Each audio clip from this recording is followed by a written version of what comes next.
Makanya saya bolak-balik bilang kepada pemerintah, tangkap itu Habib Rizik, selesai.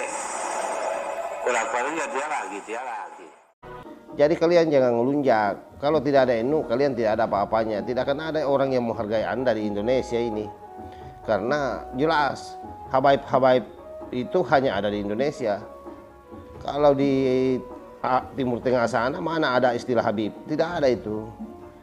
Itulah kalian mestinya berterima kasih terhadap NU, dan kalian mestinya taat dan patuh terhadap ulama-ulama NU. Jangan mengambil gerakan-gerakan yang mengganggu negara kesatuan Republik Indonesia, karena jelas sekali kalau kalian selalu berpikir makar, kalian selalu mau mengganti Pancasila dengan NKRI bersyariah, mengganti Pancasila dengan khilafah, maka itu tindakan makar itu.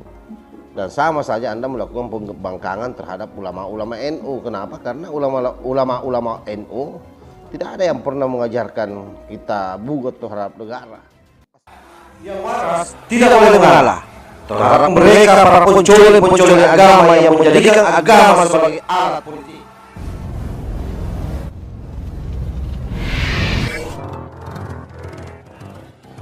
Assalamualaikum warahmatullahi wabarakatuh. Om Swastiastu, Namo Buddhaya, salam kebajikan. Sahabat-sahabat Tolang Sembilang yang saya hormati dimanapun juga berada, pada pagi hari ini kita akan melihat ada satu video yang saya kira luar biasa, di mana Habib Salim bin Jindan mempertegas bagaimana peran NU di dalam membesarkan habaib di Indonesia. Beliau juga menegaskan bahwa kalau ada habaib hari ini yang menjelek-jelekkan Nahdlatul Ulama, maka itu adalah orang yang tidak paham sejarah bagaimana perjuangan NU dalam rangka membesarkan habaib di Indonesia. Coba kita lihat videonya secara bersama-sama.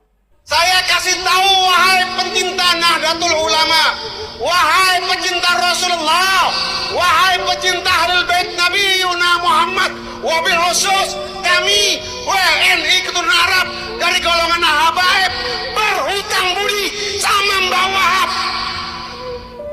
Wahab Hasbullah ya. Kenapa saya katakan demikian?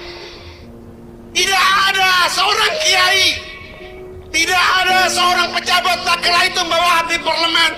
Mbah Wahab menyampaikan daripada persetujuannya Mbah Hasyim Asy'ari agar menyampaikan kepada Bung Karno agar warga negara Indonesia wabil khusus dari keturunan Arab dijadikan WNI. Ini nggak pernah dikupas dalam sejarah. Gak ada orang mengupas. Salah satu jasa besar Mbah Wahab kepada keturunan Arab, salah satu jasa besar jasanya Mbah Wahab kepada habaib, yaitu menjadikan keturunan Arab dan habaib WNI, warga negara Indonesia. Kalau kami, kalau keturunan Arab yang menyampaikan ditolak, tapi Mbah Wahab perjuangannya sangat Masya Allah. Ada satu cerita, satu hari kata beliau, undangan dari luar negeri, undangan daripada ulama-ulama sedunia dikumpul. Itu Mbah Wahab mendapat undangan yang diutus oleh kesepakatan Mbah Wahab dan Mbah Hasyim Asy'ari tak kala masih di akhir umur.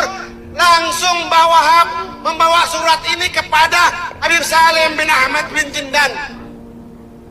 Dengerin, agar semuanya bisa tahu, bisa mengerti perjuangan Mbah Wahab sama habaib.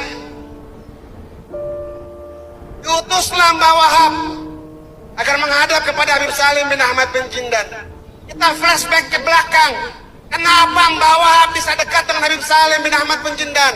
Karena bukan faktor Habib Salim lahir di Jawa Timur, bukan, tapi faktor karena ada mata rantai Zahabiyah antara Mbah Wahab dengan Mbah Hasyim, antara Mbah Hasyim dan Mbah Wahab dengan Habib Salim bin Ahmad bin Jindan, karena satu pesantren di tempat Khalil Bangkalan. Habib Salim bin Ahmad bin Jindan murid daripada Khalil Bangkalan, sama dengan Mbah Wahab posisi. Ini nggak ada yang paham ini sekarang ini orang. NU yang dibenturkan dengan habaib. Kita ulama Nahdlatul Ulama akan dibenturkan dengan habaib zaman sekarang nih.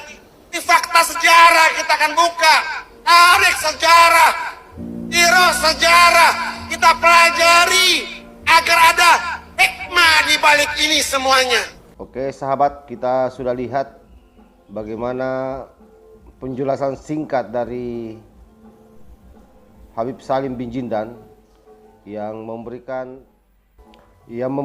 penugasan buat kita semua, terutama para habaib-habaib yang selama ini memusuhi Nahdlatul Ulama. Dan saya kira tidak perlu saya sebutkan namanya satu persatu siapa orangnya, yang pasti bahwa kita semua sudah tahu persis bahwa orang-orang ini memusuhi Nahdlatul Ulama. Dan bagi saya itu juga tidak soal, karena pasti siapapun yang selalu memusuhi NU, selalu membuat gaduh di negeri ini, yang selalu menghinakan ulama-ulama NU, maka pasti dia akan dapat ganjarannya. Saya kira tidak perlu juga saya sebutkan contohnya siapa. Yang jelas kita sudah lihat semua bagaimana mereka yang menghinakan Gus Dur, apa yang terjadi di dalam dirinya. Yang menghinakan Habib Lutfi, apa yang terjadi di dalam dirinya. Yang menghinakan Gus Islam misalnya, apa yang terjadi baru-baru ini. Yang juga pernah menghinakan Gus Buah Pleret, dan juga pernah menghinakan Kiai Said Akil Sirat, bahkan Gus Muspung pernah dia hinakan. Nah, coba lihat seperti apa efeknya. Itulah berbahayanya kalau misalnya orang-orang yang tidak paham sejarah.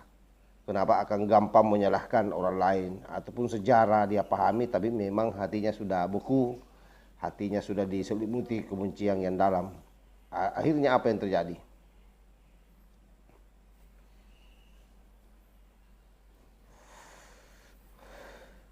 Hidupnya pasti berantakan, hidupnya pasti tidak akan pernah bisa baik.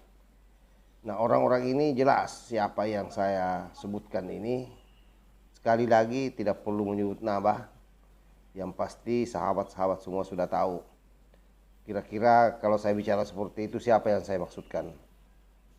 Orang yang membenci NU, yang selalu menganggap bahwa NU hari ini liberal.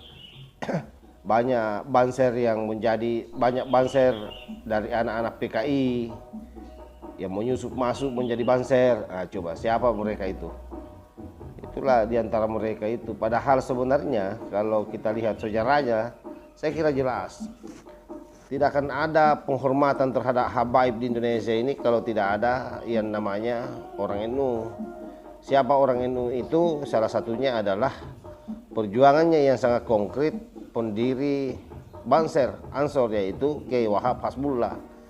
Itu jelas sekali penjelasannya, yang menghadap ke Soekarno, yang minta langsung agar para habaib ini dikasih anugerah sebagai warga negara Indonesia. Jadi kalian jangan ngelunjak, kalau tidak ada NU kalian tidak ada apa-apanya, tidak akan ada orang yang menghargai Anda di Indonesia ini. Karena jelas habaib-habaib itu hanya ada di Indonesia. Kalau di Timur Tengah sana mana ada istilah Habib? Tidak ada itu.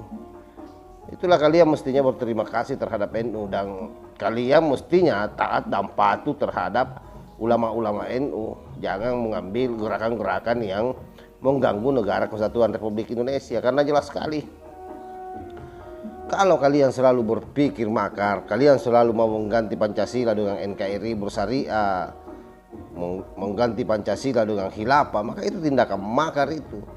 Dan sama saja Anda melakukan pembangkangan terhadap ulama-ulama NU. Kenapa? Karena ulama-ulama NU tidak ada yang pernah mengajarkan kita bugot terhadap negara.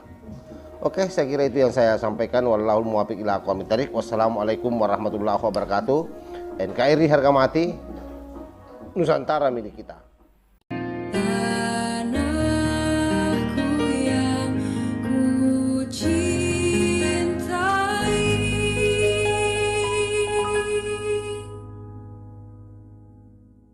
Engkau